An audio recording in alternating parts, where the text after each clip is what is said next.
Welcome to Whiskey Vaults. I'm Daniel. I am Rex, and this is Rich Swanger? Swanger? I don't know. Is it Swango? Swanger. I really hope it's Swango, because Swango, but it's probably Swanger. Yeah, probably. Probably Swanger, but Swango. Swango's cool. Hey, ladies, did you get some of that Swango Tango? Oh, Lord. Oh, jeez. No, you just set up for it. It's so good. Rich Swango, you magnificent bastard.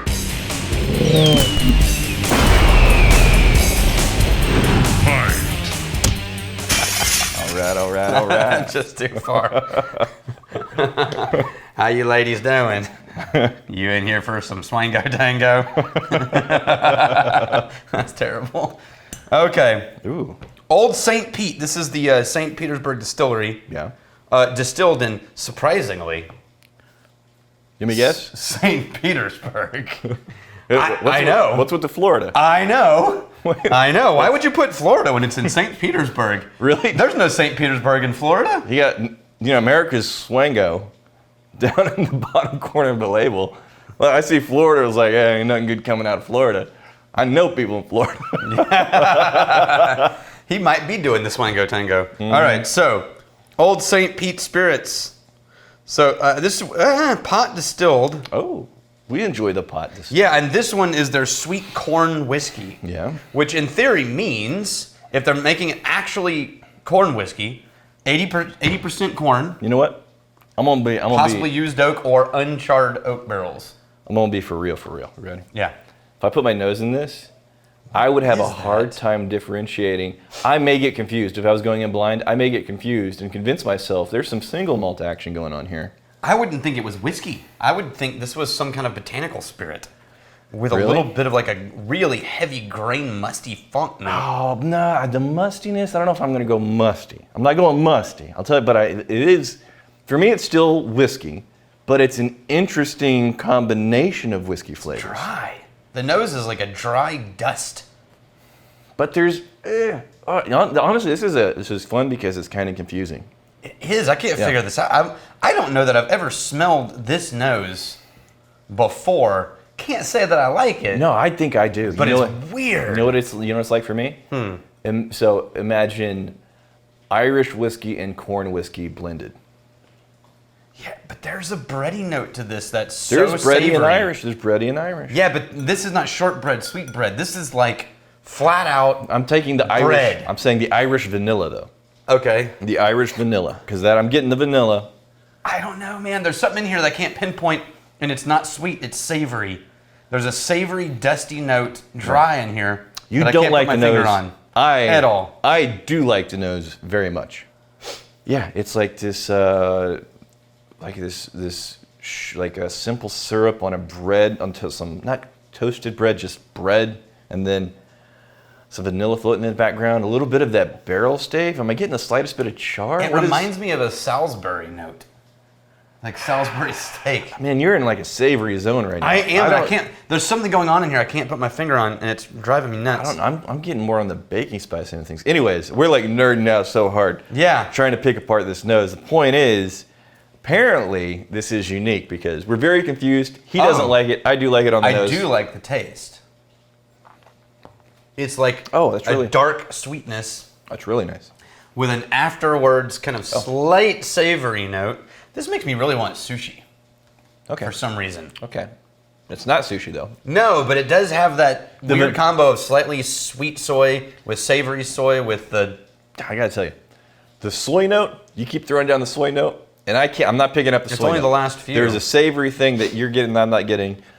For me, I'm getting so much more of like this vanilla quality with like that sweet corn. Oh, man, okay. This is throwing me for a loop a little bit. Mm-hmm. But I figured it out. It's the Trattoria, their creamed corn from roasted corn. oh yeah. Because their creamed corn is sweet and creamy. Right. But they do have that But they use roasted corn little for it. flecks of char in there. Yeah. Yeah. That's what it is. And so it's this weird, their creamed corn is amazing. There's a restaurant in I don't even know if it's in Austin anymore. Driftwood. It's Trattoria Lucina. We call it Trattoria because pronunciation is We just hassle. it's an exceptional restaurant. Yeah. It's fantastic. And yeah, I think you're definitely getting in that direction for sure. Yeah, it's a roasted cream corn. Right.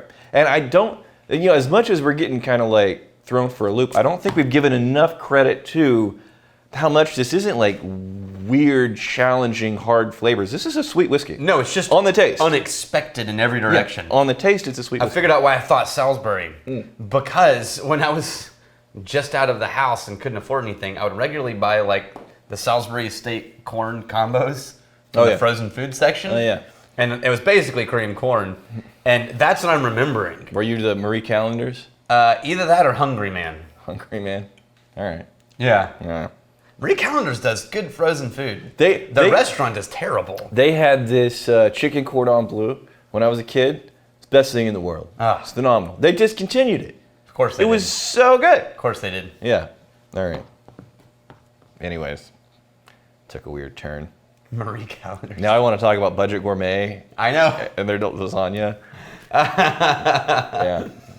The best garlic bread in the world, that Pepperidge Farm frozen garlic bread. Yeah. Takes 8 minutes in the oven. You know what? I'm going back in.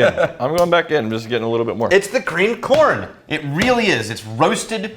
It's Mexican street corn, but turned into cream corn. That roasted with that cheese note. And I am still saying I'm getting an Irish-styled vanilla layer. I get that. Yeah. I get that. I'm attributing that sweet cream in the creamed corn that direction. And the proof isn't sky high on this at all. It's got to be, what is this? It's going to be in the 40s somewhere. Where is it? 44%. There we go. I would compare this to something, but there's nothing in this whole room that I could think of Yeah. that is anything like this. But I still say, if I put my nose on this, I would still say it was whiskey. Just a unique layering of flavors that I found in whiskey. I don't know if I would get confused by the category or the type of spirit. I would get confused like what category of whiskey is this coming from? All right, we got the Jason Porter. Hey y'all, I'm a bit late posting this, but Friday evening, the most amazing woman in the world agreed to marry me. That's awesome. Congratulations to you. Sir. Justin Porter. Cheers to Justin Porter and his wife-to-be. Cheers. By the way, I didn't cut and paste any of them, but there's a whole long conversation going on about who's the Ice Lord. There's even discussion? Yeah. And there are a lot of people arguing like for some kind of battle for the title. Okay. Yes, done. How do you win the Ice Lord title? You name the battle. I think a good start would be, actively trying to get ice into this vault. Yeah, I see what you did. That's cute. That's adorable. Actively trying to get ice in this vault for the last 2 years. Yeah, it's a good thing that would be a good start. Because that would be a good start. I remember when I first thought of having ice in the vault. You know what would be a bad start? Actively resisting the presence of ice. I remember this first time I thought of ice in the vault, and Rex was like, blocking the ice. Unacceptable. No ice in this vault. And I was like, but Rex, it would give us a better understanding of all the different flavors in a whiskey. And Rex was like, no, we're just not going to have ice in here. Within the last couple of months, it's going on this rant. It's like, man, I really think, Daniel, it's been way too long. We got to get ice. There's no excuse not to have ice at this point. And in your whole position was, yeah, well, ice doesn't do anything to make it better. It's like, surely it does. I've had some, 1 out of 25. You said 1 out of 25 whiskeys. I think it's way higher than that. I can see the point that more often we will enjoy a whiskey in a neat pour more so than with ice. But I think it's way higher than 1 out of 25, which is absolutely worth exploring. I have no idea what you're talking about. I coughed in that. Why would you cough in your own whiskey glass? You did not cough in your own whiskey glass. It's on camera the whole time. Ideas for the Ice Lord competition in the comments. I'm game. Done. We'll make it happen. Yes. Game on. That's funny. Filthy animal. Here's to fighting, stealing, and drinking. If you fight me, a fight for a friend. Steal, may you steal your liver. And if you drink, may you drink with us.